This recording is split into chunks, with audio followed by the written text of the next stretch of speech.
haunted bridge, urban legends, and accounts.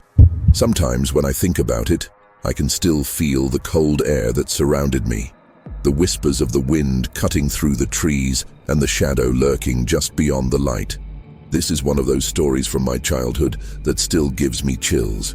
You know the ones, the kind that keeps you up at night, wondering if the world around you is really as safe as it seems. I was just a kid back then, staying with my family at a small remote cabin near a place they called Whispering Bridge.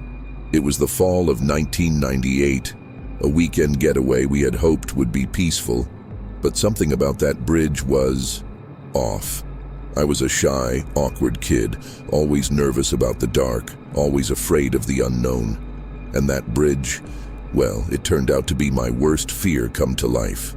The cabin was tucked away in the dense woods, far from civilization, with the nearest town miles away. We had only one neighbor, an elderly woman who lived in a house half collapsed from years of neglect. My parents were eager to enjoy the quiet, but for me, the isolation felt like a cage. The trees surrounded us like dark, looming sentinels, and even in daylight, the shadows seemed deeper than they should be. It was the perfect setting for a weekend escape, or so we thought. One afternoon after lunch, I slipped away from the house. The others were busy, and I felt an overwhelming urge to explore. The wind rustled through the trees, and the smell of decaying leaves clung to the air. I wasn't far from the cabin, just a short walk down a narrow, cracked path that led to Whispering Bridge, a place I'd heard about from local legends. It was said to be haunted, but at that age, I dismissed it as a story meant to scare kids like me. Yet, as I ventured closer, something in the air felt wrong. The bridge itself was a relic of forgotten years, the wooden planks creaking under the slightest movement. Overgrown vines clung to the sides, and a thin mist hovered over the creek below, making it hard to see the water's surface. The faint sound of children's laughter echoed from somewhere in the distance, an eerie sound, considering I hadn't seen another soul for miles. A group of kids were playing near the old swings further down the path, their faces ghostly pale under the cloudy sky. I moved toward the bridge, drawn to it as though something were calling me, but as I stepped closer, I noticed something strange. A window in the nearby cabin, one I was sure hadn't been there before, was fogged up, despite the fact that the air was cold but not freezing. The condensation spread in a peculiar pattern, like something had been pressed against it. I hesitated. The urge to keep exploring was overwhelming, but the lingering chill that crawled down my spine made me wonder if I was walking into something I couldn't control. I pushed the feeling aside and continued forward, ignoring the nagging voice in my head telling me to turn back. As I reached the bridge, I stopped, staring at the fog creeping over the creek below. The air seemed to grow colder, heavier, and the faint laughter of the children from earlier grew softer until it faded completely. It felt like the world around me had suddenly become very quiet, as if even the trees had stopped moving.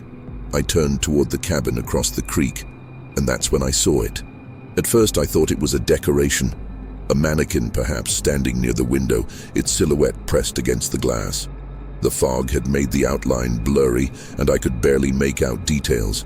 But then, the longer I stared, the more I realized it didn't look quite right. The figure was too still, its posture unnervingly perfect. The way it stood, hands by its side, staring outward. It didn't seem natural. And then I saw it.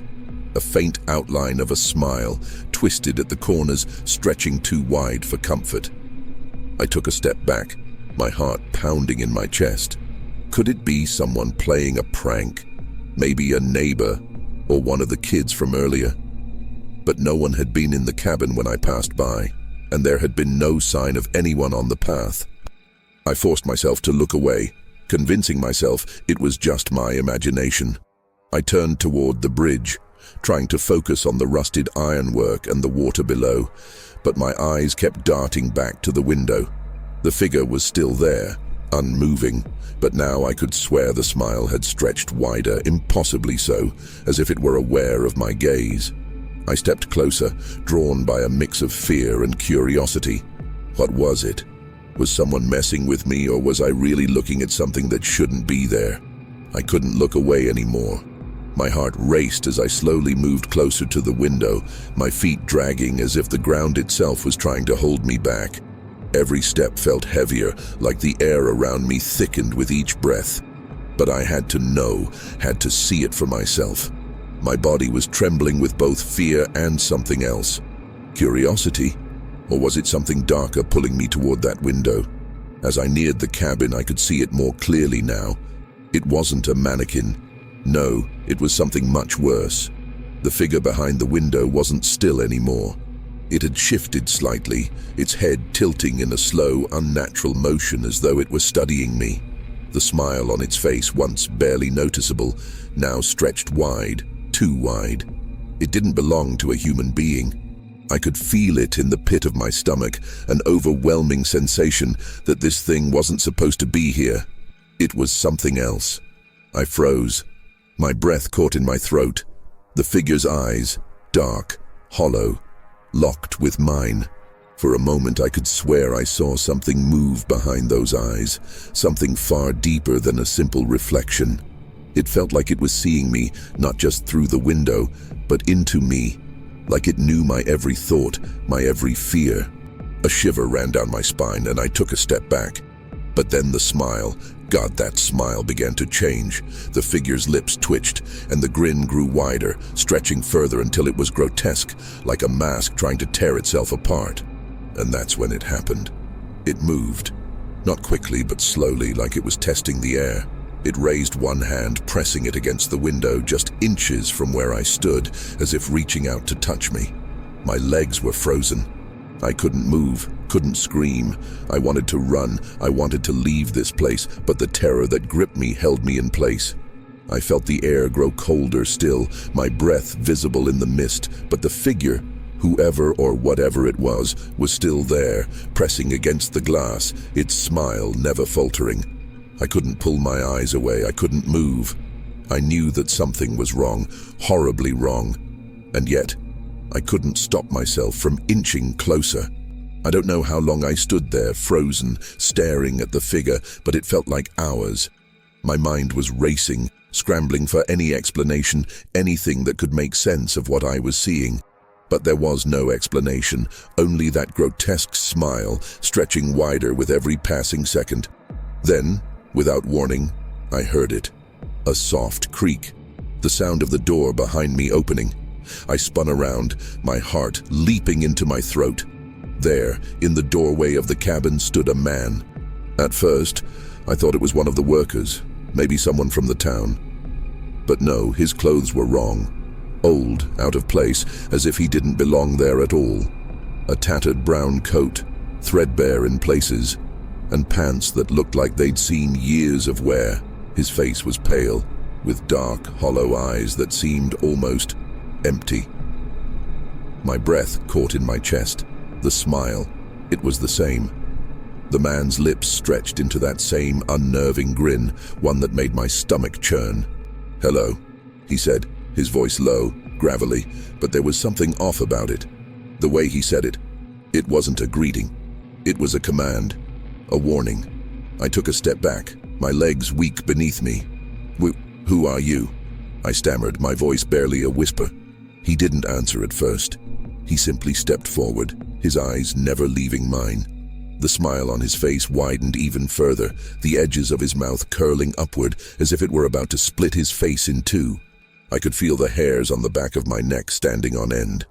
Every instinct in me screamed to run, to get as far away from this man as possible. But something kept me rooted in place. It was like I couldn't tear my eyes away from him, like I was hypnotized by that grin. Then I heard it, the faintest whisper as if coming from the walls of the cabin themselves, carried by the wind. It was just a few words, but they were enough to freeze me in terror. "I've been waiting for you." I stumbled back, my chest tight with fear. I had to get out, I had to leave. But before I could turn, the man moved again, faster than before, blocking my path. His smile was now twisted, and I could see it, really see it for the first time. His teeth were sharp, like a predator's, and his breath smelled of something rotten, something decayed. "Don't go," he said, his voice chilling, as if it came from deep within a tomb. "You're already part of it." The world around me spun, my vision blurring, but I knew one thing: I had to escape. I bolted, but no matter how fast I ran, no matter how far I went, I could feel him behind me. His presence was always there, following, just out of sight, but never gone. I never went back to the bridge, nor did I return to the cabin. I packed my things and left that very night, not telling anyone what had happened. What would I have said? How could I explain the horrors I had seen without sounding insane? No one would believe me. But as I drove away, I couldn't shake the feeling that I wasn't truly alone. The road stretched out before me, but it felt as though something was following just beyond the fog, always just out of reach. Every creak of the car, every shift in the shadows, made me look over my shoulder, half expecting to see that twisted grin. To this day, I wonder if I was just a fool, letting my imagination get the best of me, or if I really did encounter something I can never fully explain. The bridge, the man, the smile, it all still haunts me. And sometimes, just sometimes, I swear I can hear him whispering in the dark.